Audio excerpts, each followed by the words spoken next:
Hi all, welcome to my channel. ఇవాళ simple and ఈజీగా chicken curry ఎలా చేయాలో చూపిస్తాను. నేను ఇవాళ హాఫ్ కేజీ చికెన్తో చేస్తున్నాను. ఇలా నీట్గా వాష్ చేసుకొని అలాగే 3 మీడియం సైజ్ ఆనియన్స్ కూడా కట్ చేసి పెట్టుకోండి. ఇప్పుడు కడాయి పెట్టుకొని హీట్ అయిన తర్వాత ఆయిల్ వేసుకోండి. మనం ముందుగా కట్ చేసి పెట్టుకున్న ఆనియన్స్ వేసి ఫ్రై చేసుకోండి. ఎక్కువ ఆనియన్స్ బ్రౌన్ అయ్యేలా ఫ్రై చేయకండి, జస్ట్ ట్రాన్స్లూసెంట్ అయితే సరిపోతుంది. ఇలా ఫ్రై అయిన తర్వాత ఇప్పుడు 1 టేబుల్ స్పూన్ పసుపు వేసుకోండి. అలాగే జింజర్ గార్లిక్ పేస్ట్ కూడా వేసాను నేను, ఆ క్లిప్పింగ్ మిస్ అయిపోయింది. పచ్చివాసన పోయే వరకు ఫ్రై చేయండి. మనం వాష్ చేసి పెట్టుకున్న చికెన్ వేసి ఒకసారి కలిపిన తర్వాత ఒక 10 నిమిషాలు మూత పెట్టి చికెన్లో ఉన్న వాటర్ అంతా బయటకు వచ్చేంతసేపు కుక్ చేయండి.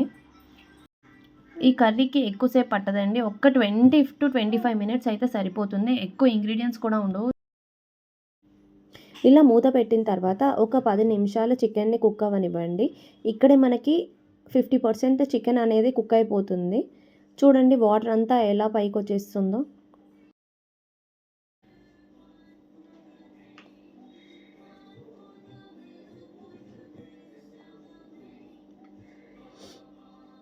ఒకసారి కలుపుకున్న తర్వాత మన సరిపడా కారం అయితే వేసుకోండి. నేను 3 టేబుల్ స్పూన్స్ అయితే వేసుకున్నాను హాఫ్ కేజీకి.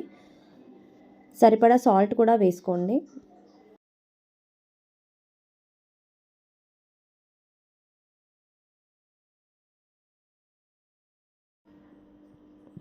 ఉప్పు చూసుకొని వేసుకోండి, కావాలంటే తర్వాత అయినా వేసుకోవచ్చు సరిపోకపోతే.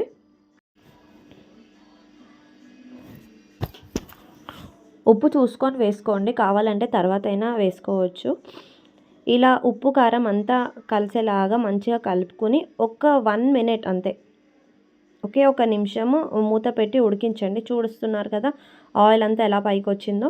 ఇప్పుడు ఒక చిన్న గ్లాస్ వాటర్ అయితే వేసుకున్నాను, ఎందుకంటే నేను పూరీ కోసమని గ్రేవీ చేస్తున్నాను. ఇది చపాతీలో కూడా చాలా బాగుంటుంది, బగారా రైస్కైనా దేనికైనా సరే ఇది చాలా టేస్టీగా ఉంటుంది. ఒకసారి మీరు ట్రై చేయండి.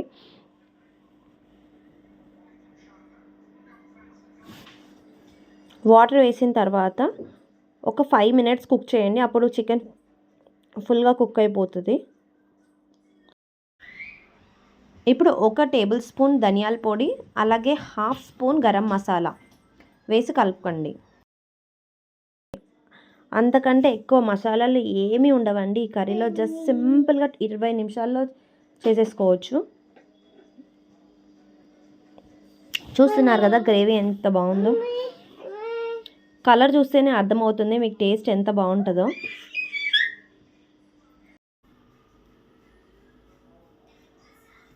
చికెన్ కర్రీ కొంచెం గ్రేవీ అనేది థిక్గా ఉంటేనే బాగుంటుందండి. పూరీకైనా చపాతీకైనా ఎక్కువ వాటరీగా అయితే చేయకండి. లాస్ట్లో నేను కొత్తిమీర వేసి కలిపేసి మూత పెట్టేశాను. నేను ఫ్లేమ్ అయితే స్విచ్ ఆఫ్ చేసేసాను.